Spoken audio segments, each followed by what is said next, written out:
Bonjour, chers amis, chères toutes, chers tous. Bienvenue sur Culture Média Algérie. Aujourd'hui, je vais plonger dans l'univers d'un comédien hors du commun, une figure incontournable du cinéma et du théâtre algérien, Atman Ariouet. Véritable légende vivante. Il a marqué des générations par son humour, sa lucidité et son intégrité artistique.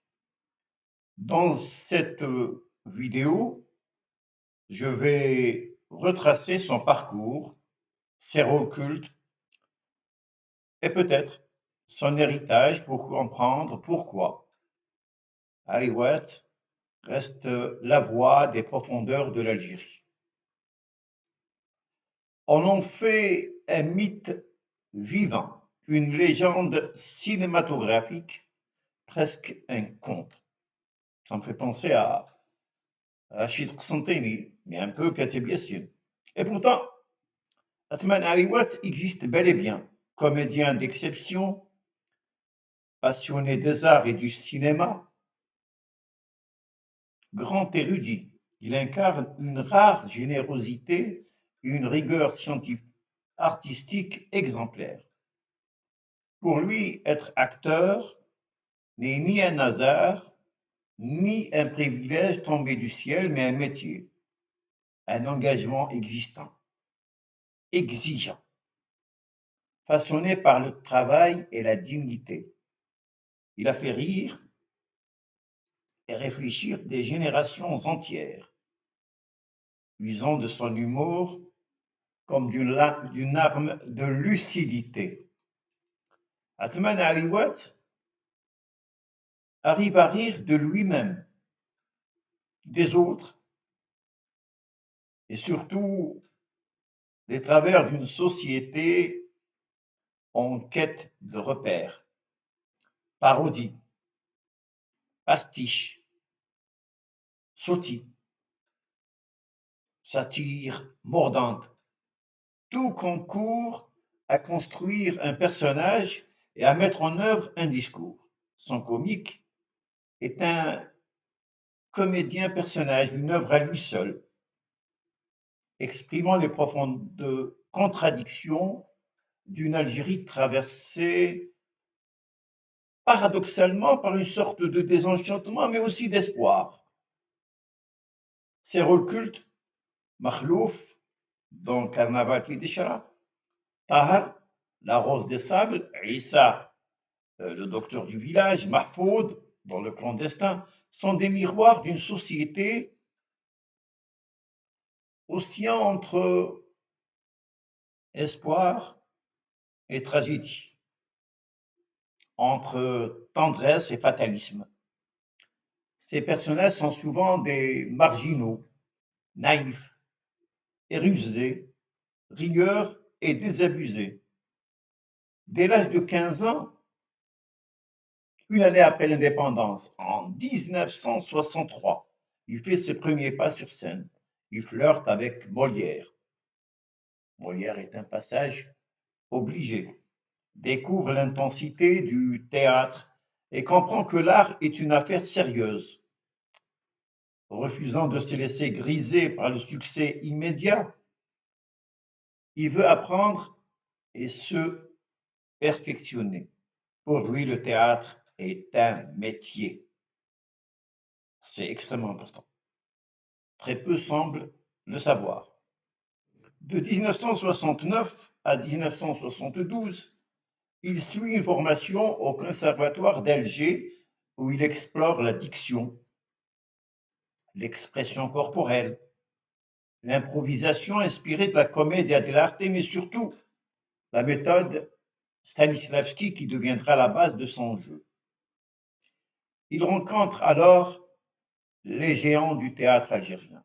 Keltoum, Rouiched, Mostafa Kouzarli, Hassan El-Hassani, Taha Al-Amiri, Haj Omar, Alla El-Mouhib, Mostafa Kateb, aux côtés des plus grands Il forge son propre style entre classique et modernité, entre guillemets, rigueur et liberté. Alger l'accueille avec ses contrastes.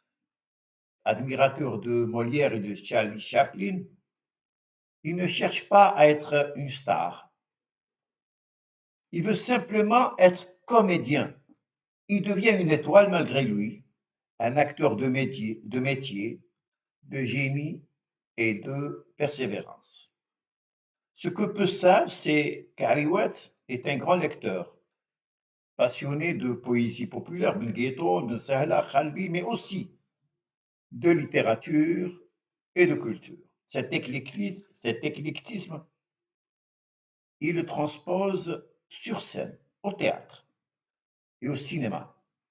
Il passe avec aisance du tragique au comique, de la farce à la satire, mêlant réalisme et burlesque. Il connaît le théâtre grec comme les auteurs contemporains.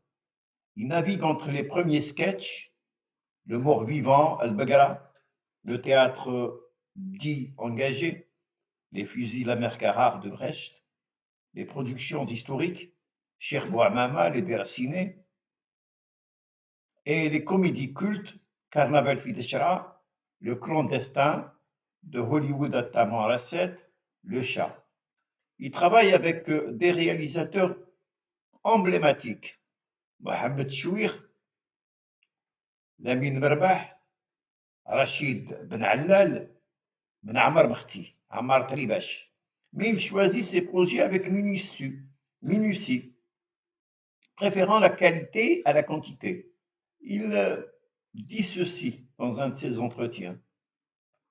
Je préfère rester sans jouer que m'impliquer dans des travaux médiocres. Je suis pour les œuvres de qualité et le nivellement par le bas me révolte. Depuis des années, Harry Watts connut certaines désillusions. Son rire alterne avec des colères, exprimant sa frustration devant une société qui néglige son patrimoine artistique. Il rêve encore de réaliser un film intitulé Couscous au cornichon, métaphore culinaire et sociale du paradoxe algérien.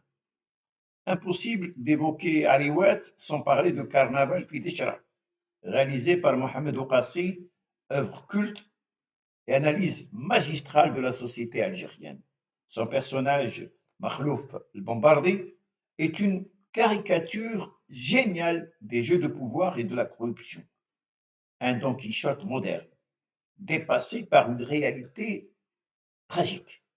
Ce film, sous ses allures burlesques, est une radioscopie saisissante d'une société en mal-être.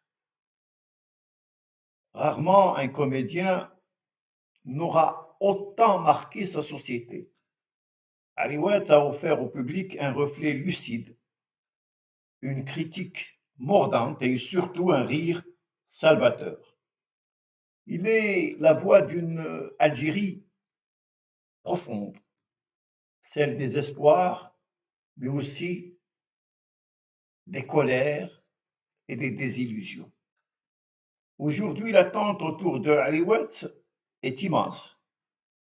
Inspiré par Ibn al-Arabi, il observe et analyse, espérant que son œuvre puisse voir le jour. En Chronique des années pub, il dénonçait l'illusion collective d'une prospérité hypothétique. Harry Watts vit simplement en nom du peuple, loin des projecteurs. Il refuse les honneurs factices et le marketing. Abdelwahed Boulahraf, son ami, raconte une anecdote. Sollicité pour une publicité de margarine, Harry Watts refusa immédiatement malgré un chèque vierge. Sa réponse fut cinglante. C'est du moins ce que nous dit Abdelwahed Boulahraf, un ancien comédien du théâtre régional de Annaba. Vous me voyez, moi, Atman Harry Watts, avec un morceau de margarine faisant le rigolo? Non, jamais. Je n'ai pas vérifié ce, cet épisode. Je l'ai présenté parce que je l'ai bien apprécié, tout simplement. Mais je ne sais pas, ça n'a pas, donc je n'ai pas vérifié l'information, peut-être c'est un tort. Tous ceux qui l'ont côtoyé parlent d'un homme exceptionnel, généreux et entier. Un comédien cultivé, mais surtout un esprit libre qui n'a jamais eu peur de dire les choses ou d'abandonner un projet s'il ne se sentait pas à l'aise avec sa qualité. Atman Ariwat n'est pas seulement un comédien, il est une conscience, une voix, qui a su traduire les contradictions de l'Algérie à travers le rire et la satire. Son œuvre est un miroir, son rire une arme et son intégrité une leçon. Merci, chers amis, d'avoir suivi cette vidéo sur Culture Média Algérie. N'hésitez pas à partager et vous abonner pour découvrir d'autres portraits et réflexions sur notre patrimoine culturel. À très bientôt pour un nouveau voyage au cœur de ma chaîne Culture Média Algérie. Et à bientôt, chers amis.